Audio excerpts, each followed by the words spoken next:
Hai halo, jumpa lagi di channelnya Juliastri SN. Kali ini aku mau cerita tentang podcast aku. Kalau selama ini belum di video, nah sekarang akan mulai di video. Jangan lupa untuk like, comment, subscribe, and share video ini ya. Dan dengarkan podcast aku di anchor.com dan Spotify dengan Loving with Juliastri SN. Hai, jumpa lagi dengan aku Juliastri SN.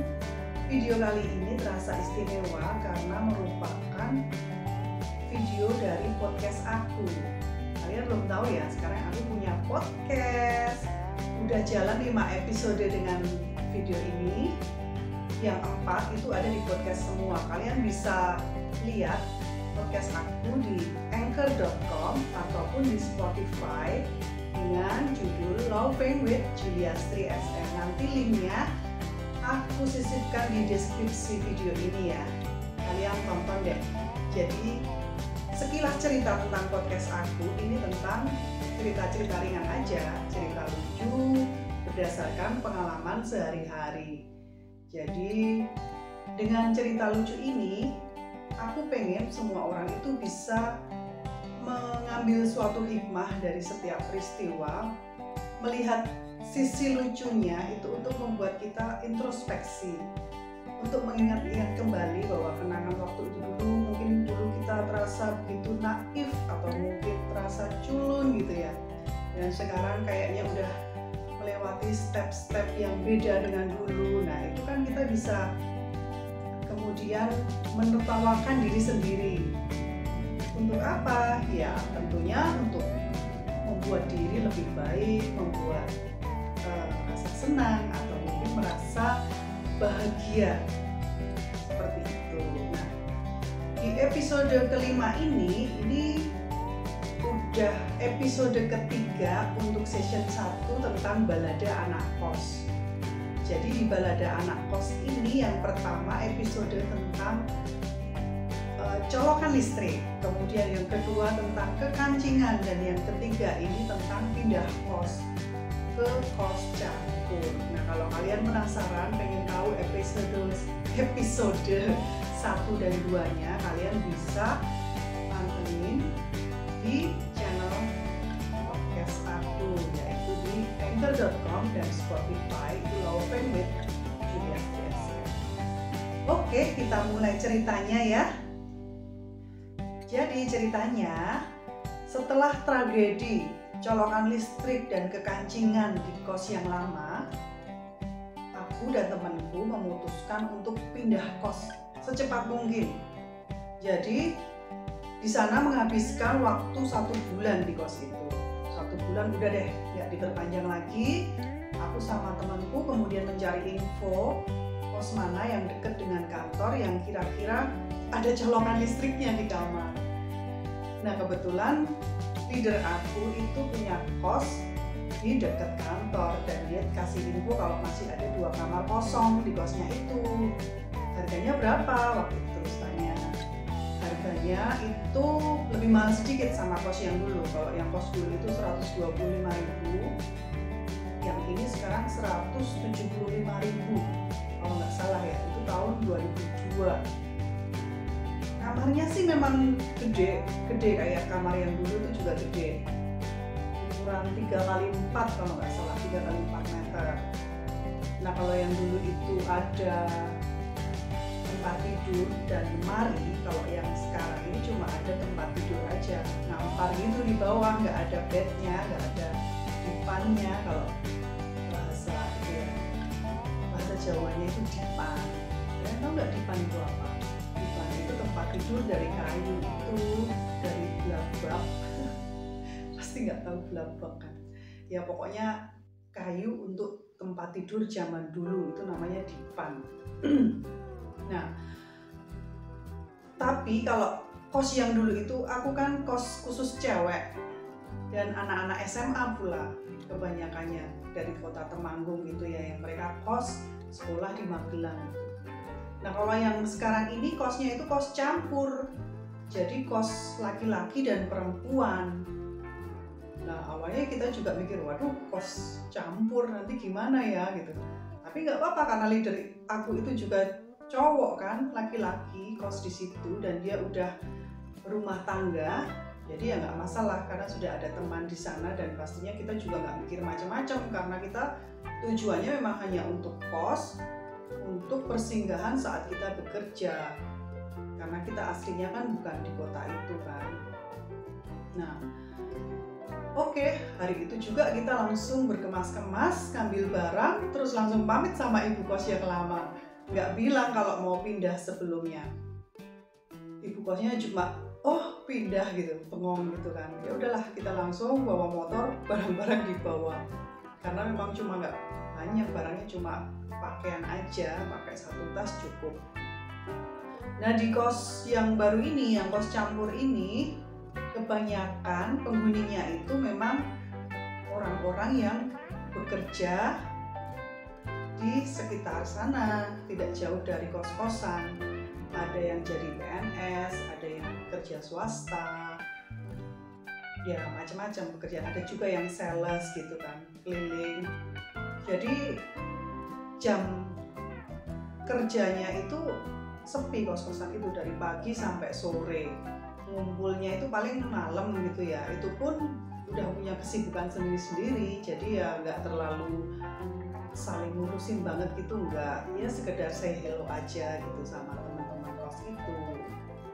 Seperti itu sih. Nah di kos itu aku jalan kaki sama temanku kalau ke kantor kan nggak terlalu jauh. Nah kadang kalau males jalan kaki, sebenarnya kalau jaraknya sih nggak terlalu jauh ya, tapi dibilang deket banget enggak, jauh banget juga enggak. Tapi kalau lagi capek jalan ya kita naik angkot. Jadi dari kos itu sekitar 200 meter itu sampai ke jalan raya. Nah di jalan raya itu dilewatin sama angkot. Kita kadang kalau capek langsung nyegat angkot aja. Dulu itu harga ongkos angkot itu sekitar 300 rupiah kalau nggak salah, apa 350 ya, pokoknya kita nyiapinnya receh gitu, ratusannya 3 sama 50-nya 1. Nah pernah nih ada kejadian aku tuh sampai naik angkot itu kan, naik angkotnya itu cuma 2 menit paling udah sampai kantor. Udah turun buru-buru, terus aku masuk outlet itu ngecering uang gitu. Terus temenku tanya, loh kamu belum bayar angkot? Wah langsung aku belok gitu, pantesan dari tadi angkotnya tuh klakson aku, tapi aku nggak sadar, gitu. Kirain ngapain sih sopir klakson aja. Ternyata aku belum bayar. Nah pas aku mau balik angkotnya udah bablas. Wah itu kejadian yang bikin aku malu banget. Teman-temanku pada ketawa-ketawa, kok bisa uangnya udah disiapkan, malah lupa nggak bayar angkot. Kacau beneran. Nah itu kejadiannya itu sangat apa ya, kalau ingat zaman dulu itu bikin aku ketawa sendiri. Kok bisa, konyol banget ya waktu itu. Nah kembali ke kos campur, seringkali stigma masyarakat tentang kos campur itu kan tanda kutip negatif gitu ya, tentang pergaulan bebas atau mungkin tentang kumpul kebo dan lain sebagainya, atau mungkin kos-kosan itu dipakai untuk suatu kegiatan yang tidak baik di masyarakat. Tapi di kos campur tempat aku itu, jujur, aku ini ngomong jujur ya, berdasarkan fakta, berdasarkan apa yang aku alami waktu itu, tidak ada suatu kegiatan yang negatif. Bahkan ibu kos dari awal itu sudah wanti-wanti kepada calon anak kosnya. Jadi kalau memang sudah menikah, ibu kos akan minta surat nikahnya mana untuk bukti kan, jangan-jangan nanti ngaku-ngaku lagi sudah nikah ternyata bukan gitu. seperti temanku, leaderku itu kan sudah menikah, maka dia mengumpulkan surat nikahnya itu.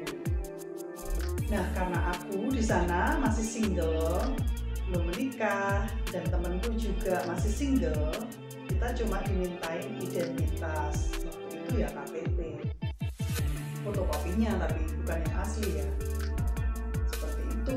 Dan dari awal sudah diberitahu bahwa tidak boleh memasukkan laki-laki ke dalam kamar, apalagi ditutup pintunya.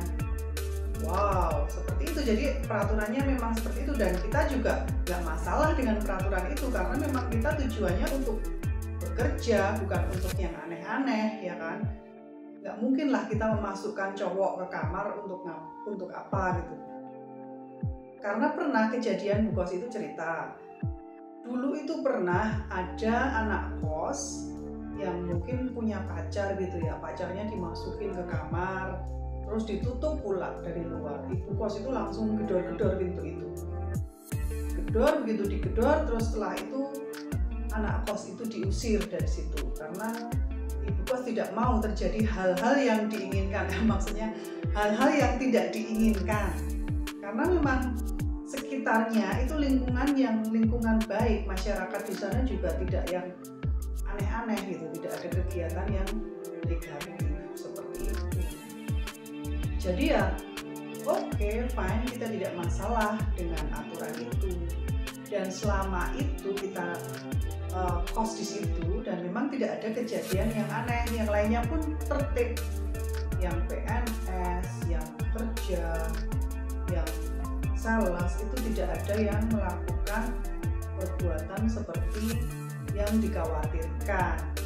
Bahkan kalau Sabtu Minggu itu biasanya anak kos itu pada pulang ke kota masing-masing, apalagi kalau PNS kan Sabtu Minggu libur.